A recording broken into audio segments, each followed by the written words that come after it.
Hi ಗೆಳೆಯರೆ, ನಾನು ಶ್ರೀಕಾಂತ್. ನನ್ನ ಜೀವನದಲ್ಲಿ ನಡೆದ ಒಂದು ಸುಂದರ ಕ್ಷಣವನ್ನು ನಿಮ್ಮೊಂದಿಗೆ ಹಂಚಿಕೊಳ್ಳುತ್ತಿದ್ದೇನೆ. ಬನ್ನಿ ಕತೆಗೆ ಹೋಗೋಣ. ಬಿಸಿಲು ನೆತ್ತಿಗೇರಿತ್ತು. ಏಪ್ರಿಲ್ ತಿಂಗಳ ಬೇಕೆ ಬೆಂಗಳೂರಿನ ಹಳೆಯ ಪೇಟೆಯ ಕಿರಿದಾದ ಬೀದಿಗಳಲ್ಲಿ ಸುಳಿದಾಡುತ್ತಿತ್ತು. ಶ್ರೀಕಾಂತ್ ಹಣೆಗೆ ಅಂಟಿಕೊಂಡಿದ್ದ ಬೆವರನ್ನು ಸವರಿಕೊಳ್ಳುತ್ತಾ ಒಂದು ಮನೆಯಿಂದ ಮತ್ತೊಂದು ಮನೆಗೆ ಬಾಡಿಗೆಗೆ ಖಾಲಿ ಇದೆ ಎಂದು ವಿಚಾರಿಸುತ್ತಾ ಸಾಗುತ್ತಿದ್ದ. ತಿಂಗಳುಗಟ್ಟಲಿನಿಂದ ಬೆಂಗಳೂರಿನಲ್ಲಿ ಒಂದು ಸೂರು ಹುಡುಕುವ ಪ್ರಯತ್ನ ಅವನನ್ನು ಸುಸ್ತಾಗಿಸಿತ್ತು. ಊರಿಂದ ಬಂದವನಿಗೆ ಇಲ್ಲಿ ಯಾರೂ ಪರಿಚಿತರಿರಲಿಲ್ಲ. ಜಾಹೀರಾತುಗಳನ್ನು ನಂಬಿ ಬಂದವನಿಗೆಲ್ಲ ಮೋಸವೇ ಕಾದೀತು. ಕೊನೆಗೆ ಹತಾಶೆಯಿಂದ ಅವನು ಹಳೆಯ ಪೇಟೆಯತ್ತ ಬಂದಿದ್ದು, ಇಲ್ಲಿನ ಮನೆಗಳು ಹಳೆಯದಾದರೂ ಬಾಡಿಗೆ ಸ್ವಲ್ಪ ಕೈಗೆಟುಕುವ ದರದಲ್ಲಿ ಸಿಗಬೇಕು ಎಂಬ ನಿರೀಕ್ಷೆ ಅವನಿಗೆ ಇತ್ತು. ಅವನು ನಡೆಯುತ್ತಾ ಒಂದು ಹಳೆಯ ಮನೆಯ ಮುಂದೆ ನಿಂತ. ಮನೆಯ ಬಾಗಿಲು ಸಣ್ಣಗೆ ತೆರೆದಿತ್ತು. ಒಳಗಿನಿಂದ ಯಾರೋ ಅಡುಗೆ ಮಾಡುತ್ತಿರುವ ವಾಸನೆ ಬರುತ್ತಿತ್ತು. ಅವನು ಅನುಮಾನದಿಂದ ಬಾಗಿಲನ್ನು ತಟ್ಟಿದನು. ಯಾರೂ ಉತ್ತರಿಸಲಿಲ್ಲ. ಮತ್ತೊಮ್ಮೆ ಜೋರಾಗಿ ತಟ್ಟಿದನು. ಒಳಗಿನಿಂದ ಒಂದು ಸ್ತ್ರೀ ಧ್ವನಿ ಕೇಳಿಸಿತು.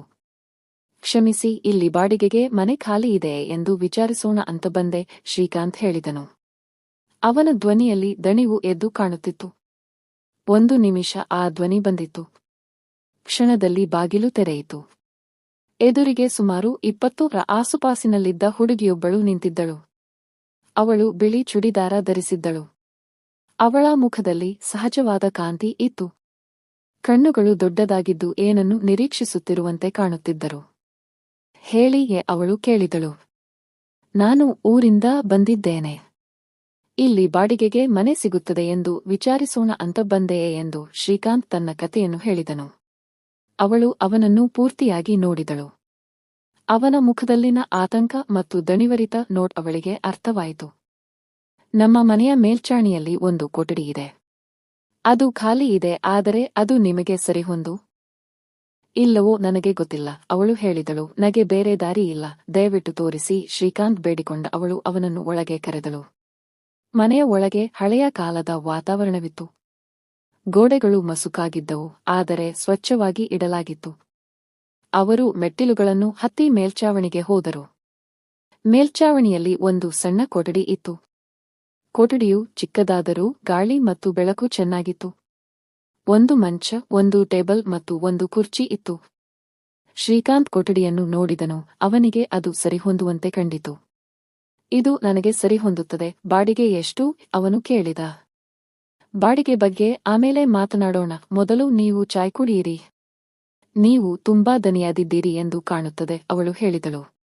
ಶ್ರೀಕಾಂತ್ ಏನನ್ನು ಹೇಳದೆ ಅವಳನ್ನು ಹಿಂಬಾಲಿಸಿದನು. ಅವಳು ಕೆಳಗೆ ಹೋಗಿ ಚಾಯಿ ತಂದಳು. ಒಂದು ಲೋಟದಲ್ಲಿ ಚಾಯಿ ತಂದು ಅವನಿಗೆ ನೀಡಿದಳು. ಕುಡಿಯಿರಿ, ಬಿಸಿ ಇದೆ, ಅವಳು ಹೇಳಿದಳು. ಶ್ರೀಕಾಂತ್ ಚಾಯಿ ಲೋಟವನ್ನು ತೆಗೆದುಕೊಂಡನು. ಅವನಿಗೆ ತುಂಬಾ ಹಸಿವಾಗಿತ್ತು. ಒಂದು ದಿನದಿಂದ ಸರಿಯಾಗಿ ಊಟ ಮಾಡಿರಲಿಲ್ಲ. ಅವನು ಚಾಯಿ ಕುಡಿಯಲು ಪ್ರಾರಂಭಿಸಿದನು. ಚಾಯಿ ತುಂಬಾ ರುಚಿಯಾಗಿತ್ತು. ಅವಳು ಅವನನ್ನು ನೋಡುತ್ತಿದ್ದಳು. ಅವಳ ಕಣ್ಣುಗಳಲ್ಲಿ ಒಂದು ರೀತಿಯ ಕುತೂಹಲವಿತ್ತು. ನಿಮ್ಮ ಹೆಸರೇನು? ಅವಳು ಕೇಳಿದಳು. ನನ್ನ ಹೆಸರು ಶ್ರೀಕಾಂತ್, ಅವನು ಹೇಳಿದನು. ನನ್ನ ಹೆಸರು ಅನುಷ, ಅವಳು ನಕ್ಕಳು. ಅವಳು ಒಂದು ಕ್ಷಣ ಮೌನವಾಗಿ ಅವನನ್ನೇ ನೋಡುತ್ತಿದ್ದಳು. ನಂತರ ಚಾಯು ಬಿಸಿ ಇದೆ, ಕುಡಿಯೋಣವೇ ಎಂದು ಕೇಳಿದಳು. ಅವನು ಉತ್ತರಿಸುವ ಮುನ್ನವೇ ಅವಳು ತನ್ನ ತುಟಿ ಹತ್ತಿರಲು ಲೋಟವನ್ನು ತಂದು ಚಾಯಿ ಹಂಚಿಕೊಂಡಳು. ಇಬ್ಬರು ಒಂದೇ ಲೋಟದಲ್ಲಿ ಚಾಯಿ ಕುಡಿದರು. ತುಟಿಗಳ ಸ್ಪರ್ಶವಾದಾಗ ಶ್ರೀಕಾಂತ್ ನಡುಗಿದನು. ಅವನ ಕಣ್ಣುಗಳು ಮಂಜಾದವು. ಅವನ ಎದೆ ಬಡಿತ ಹೆಚ್ಚಾಯಿತು. ಅನುಷ ಅವನ ಕಡೆ ನಿರೀಕ್ಷೆಯಿಂದ ನೋಡುತ್ತಿದ್ದಳು. ಅವಳ ಕಣ್ಣುಗಳಲ್ಲಿ ನಾಚಿಕೆ ಮತ್ತು ಕುತೂಹಲ ಎರಡೂ ಇತ್ತು. ಆ ಕ್ಷಣದಲ್ಲಿ ಶ್ರೀಕಾಂತ್ ತನ್ನೆಲ್ಲಾ ದುಃಖಗಳನ್ನು ಮರೆತನು. ಅನುಷಗಳ ಕಣ್ಣುಗಳಲ್ಲಿ ಒಂದು ಹೊಸ ಭರವಸೆ ಮೂಡಿತು. ದಿನಗಳು ಉರುಳಿದವು. ಶ್ರೀಕಾಂತ್ ಅನುಷಗಳ ಮನೆಯ ಮೇಲ್ಚಾವಣಿಯ ಕೋಣೆಯಲ್ಲಿ ವಾಸಿಸಲು ಪ್ರಾರಂಭಿಸಿದನು. ಅವನಿಗೆ ಊಟ ಮತ್ತು ವಸತಿ ಎರಡನ್ನೂ ಒದಗಿಸಿದಳು. ಅವರಿಬ್ಬರು ದಿನವೂ ಮಾತನಾಡುತ್ತಿದ್ದರು. ಅನುಷ ತನ್ನ ಕಷ್ಟ ಮತ್ತು ಸುಖಗಳನ್ನು ಅವನೊಂದಿಗೆ ಹಂಚಿಕೊಳ್ಳುತ್ತಿದ್ದಳು ಮತ್ತು ಶ್ರೀಕಾಂತ್ ತನ್ನ ಕನಸುಗಳನ್ನು ಅವಳಿಗೆ ಹೇಳುತ್ತಿದ್ದ. ಒಂದು ಸಂಜೆ ಶ್ರೀಕಾಂತ್ ಬೆವರಿನಲ್ಲಿ ನೆನೆದು ಅನುಷಾಳ ಮನೆಯ ಹೊರಗಡೆ ಇದ್ದ ಹಾಸಿಗೆ ಮೇಲೆ ಕುಳಿತಿದ್ದ. ಅವನು ತನ್ನ ಕೆಲಸ ಮುಗಿಸಿ ಬಂದದ್ದರಿಂದ ಬೆಂಗಳೂರಿನಲ್ಲಿ ಕೆಲಸ ಹುಡುಕುವುದು ಸುಲಭವಾಗಿರಲಿಲ್ಲ. ಸಿಕ್ಕ ಕೆಲಸದಲ್ಲಿ ದುಡಿಯುವುದು ಅನಿವಾರ್ಯವಾಗಿತ್ತು. ಅನುಷ ಬಟ್ಟೆ ಒಗೆಯುತ್ತ ಬಂದಳು. ಅವಳು ತೇವವಾದ ಉಡುಪುಗಳನ್ನು ಧರಿಸಿದ್ದಳು. ಅವಳ ಕೂದಲು ಹಣೆಯ ಮೇಲೆ ಬಿದ್ದು ಅವಳ ಕಣ್ಣುಗಳನ್ನು ಮುಚ್ಚುವಷ್ಟು ಹತ್ತಿರವಿತ್ತು. ಅವಳು ಶ್ರೀಕಾಂತ್ ಹತ್ತಿರ ಕುಳಿತು ಬಟ್ಟೆಗಳನ್ನು ಒಣಗಿಸಲು ಪ್ರಾರಂಭಿಸಿದಳು. ಒಣಗಿಸುವ ನೆಪದಲ್ಲಿ ಅವಳು ಅವನ ಬೆನ್ನನ್ನು ಮುಟ್ಟಿದಳು. ತಿಂಡಿಗೆ ಬನ್ನಿ, ಅಲ್ಲಿವರೆಗೆ ತಂಪಾಗಿ ತಾನೇಯ ಅವಳು ಕೇಳಿದಳು. ಅವಳ ಧ್ವನಿಯಲ್ಲಿ ಕಾಳಜಿ ಎದ್ದು ಕಾಣುತ್ತಿತ್ತು. ಶ್ರೀಕಾಂತ್ ನಗುತ್ತಾ ತಲೆಯಾಡಿಸಿದ. ಅವನು ಅನುಷಾಳ ಕಾಳಜಿಗೆ ಮನಸೋತಿದ್ದ. ಹಠಾತ್ ಅವಳ ಬೆರಳುಗಳು ಅವನ ಕೈ ಹಿಡಿದುಕೊಂಡವು. ಆ ಸ್ಪರ್ಶದಲ್ಲಿ ಒಂದು ಸೂಕ್ಷ್ಮ ಕಂಪನವಿತ್ತು. ಶ್ರೀಕಾಂತ್ ಆಶ್ಚರ್ಯದಿಂದ ಅವಳನ್ನು ನೋಡಿದ. ಅವಳ ಕಣ್ಣುಗಳಲ್ಲಿ ಒಂದು ರೀತಿಯ ಪ್ರೀತಿ ಕಾಣುತ್ತಿತ್ತು. ಅನುಷ ತಕ್ಷಣ ತನ್ನ ಕೈಯನ್ನು ಹಿಂದೆ ತೆಗೆದುಕೊಂಡಳು. ಅವಳು ನಾಚಿಕೆಯಿಂದ ತಲೆ ತಗ್ಗಿಸಿದಳು. ಕ್ಷಮಿಸಿಯೇ ಅವಳು ಮೆಲ್ಲಗೆ ಹೇಳಿದಳು. ಪರವಾಗಿಲ್ಲ. ಶ್ರೀಕಾಂತ್ ನಗುತ್ತಾ ಹೇಳಿದ. ಯುವಕನನ್ನು ನೋಡಿಕೊಳ್ಳುತ್ತಾ ಅಧ್ಯಕ್ಷೆ ಏನೋ ಯೋಚಿಸುತ್ತಿದ್ದನು. ಏನೋ ಒಂದು ರೀತಿಯ ಪ್ರೀತಿ ಹುಟ್ಟಿಕೊಂಡಿತ್ತು. ರಾತ್ರಿ ಲೈಟ್ ಹೋಯಿತು. ಮನೆಯೆಲ್ಲ ಕತ್ತಲೆಯಿಂದ ಆವೃತವಾಗಿತ್ತು. ಅನುಷ್ ಕ್ಯಾಂಡಲ್ ಹಚ್ಚಿ ತಂದಳು.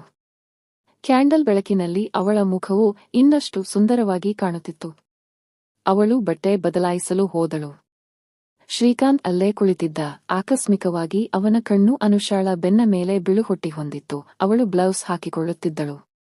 ಪಿನ್ನಿಗೆ ಸಿಲುಕಿದ್ದ ಬ್ಲೌಸ್ ಅನ್ನು ಸರಿಪಡಿಸಲು ಅವಳು ತಿರುಗಿದಾಗ ಶ್ರೀಕಾಂತ್ ನಿಶ್ಶಬ್ದನಾದ. ಅವಳ ದೇಹದ ಮೇಲೆ ಅವನ ಕಣ್ಣುಗಳು ಜಾರಿದವು. ಅವನಿಗೆ ತಮ್ಮ ಕಣ್ಣುಗಳನ್ನು ಬೇರೆ ಕಡೆಗೆ ತಿರುಗಿಸಲು ಸಾಧ್ಯವಾಗಲಿಲ್ಲ. ಅನುಷ್ ಅವನ ನೋಟವನ್ನು ಗಮನಿಸಿದಳು. ಅವಳು ಹಿಮ್ಮಟ್ಟಿ ಮಂಕಾಗಿ ಹೇಳಿದಳು, ಇಷ್ಟು ವರ್ಷ ಎಂತೆ ನೋಟವನ್ನು ಮರೆತುಬಿಟ್ಟೆ.